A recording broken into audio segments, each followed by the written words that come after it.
If we were to dissect a rabbit in our biology class, it would be the most similar to a rat. Both the rat and a rabbit are mammal rodents and would have similar digestive and reproductive systems as well as respiratory system using lungs. Like the rabbit would most likely have a complete digestive tract with the presence of a mouth where mechanical digestion and chemical digestion will begin, an esophagus in which the food will travel down to the stomach. And from the stomach, it'll travel to the large and small intestines, to the rectum, and out through the anus.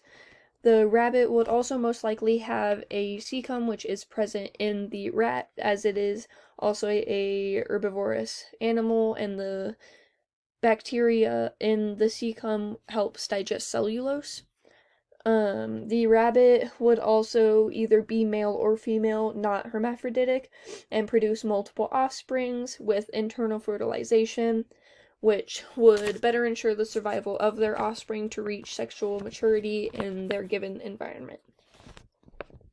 Starting with the digestive system of the animals we dissected, the earthworm has a complete digestive system, as well as the crayfish, squid, perch, and the rat, which was discussed with the rabbit scenario. All animals will have a mouth, esophagus, large and small intestines, rectum, and anus present. The main difference with the earthworm is that it has the presence of a crop and gizzard. The crop is used in storage and partial digestion, while the gizzard is used for mechanical digestion. In the crayfish, it will have the different stomachs and a gastric mill. The cardiac stomach will begin mechanical breakdown.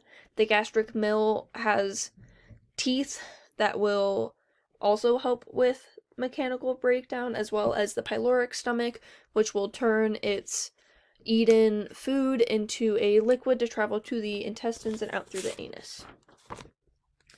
The squid also has a complete digestive tract, but it will begin its digestion in the beak, which has venom to immobilize prey, in the radula in its mouth to begin mechanical digestion. From the esophagus, it'll travel to the liver rather than straight to the stomach, and from the liver, it'll travel through the pancreas to its stomach, and it'll also have a cecum, which is its large digestive gland, and then it'll go into the small and large intestines. The small and large intestines in all of these animals is where absorption of nutrients will occur.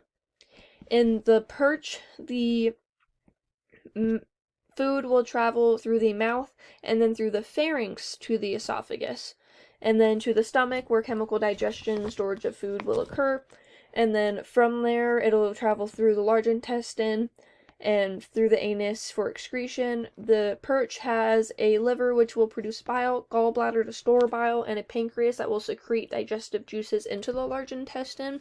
Out of all of these animals, the perch has the simplest digestive tract. Going into the circulatory system of these animals, the earthworm has a closed circulatory system, as does all of the other animals except the crayfish.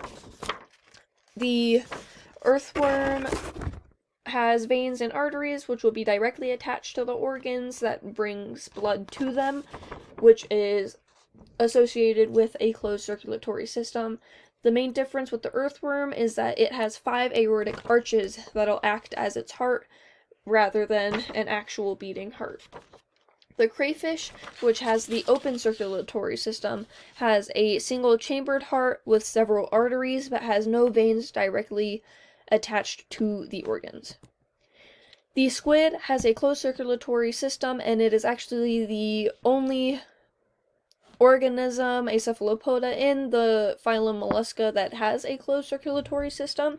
The squid has a systemic heart which will pump blood through the body, as well as branchial hearts located by its gills, and the branchial hearts will increase its blood pressure. The perch also has a closed circulatory system. It has a 2-chambered heart where blood, which is oxygen poor, will travel from the heart ventricle to the gills, where the blood capillaries will obtain the oxygen, travel through the organs, and back to the heart. The respiratory system for the earthworm is vastly different than the other animals discussed. The earthworm will breathe through their skin to obtain oxygen in their blood. They have capillaries within their epidermis that'll transport the oxygen and carbon dioxide, and it requires a lot of moisture amongst its skin to be able to do this. The crayfish has the crayfish, squid, and perch all have the presence of gills, which will help its blood obtain the oxygen necessary to complete metabolic processes. Moving into the reproductive system of each organism, the earthworm is an hermaphrodite. It is not male or female, or it has both male and female organs. It is a hermaphrodite but will still reproduce sexually. Sperm is produced and will travel to the seminal vesicles within the earthworm, and it'll produce egg and sperm, which will be transferred from one worm to another through the genital spore or sperm receptacle. Their babies will be protected in a cocoon, which is helpful in the environment they live in because they live majority of the time under the earth, and it'll help them blend in with the soil. The crayfish will be either male or female dependent on the organs present within its body. It'll have sexual reproduction, and the eggs that it produces, fertilized eggs that it produces, will be kept in the swimmerets under its tail in a clutch. This will keep them safer whilst they reach maturity and hatch out of these eggs within its environment. The squid has internal fertilization, and the eggs will then be released into the environment. This gives them better odds of survival in relation to free-flowing eggs and sperm in the environment, but those that hatch will have no parental care. The perch has free-flowing fertilization, where eggs will be released into the water as well as sperm and mixed within the water. This is easier for mass fertilization, as in many eggs will be fertilized and gives them a better rate of survival, but some other fish within this phylum may give birth to live young.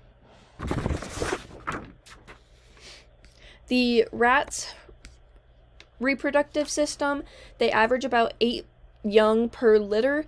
It has internal gestation and fertilization. It is part of the mammal family, which means it'll also care for its young more than the others would. It has rapid reproduction, which will allow higher rates of survival with the increase in baby amount, but not as many as a fish may have because of the higher metabolic need for those young pups, and it makes them extremely adaptable with having such a high rate of reproduction.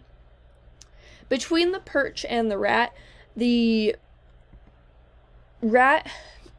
has a larger stomach and digestive tract, which allows it to keep up with the metabolic needs to be endothermic, while the perch is exothermic or cold-blooded because it does not eat enough food to be able to keep up with that metabolic need of being endothermic.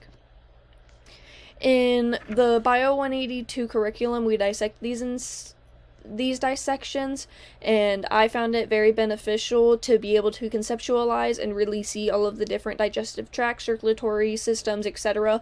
that we had learned about throughout this class.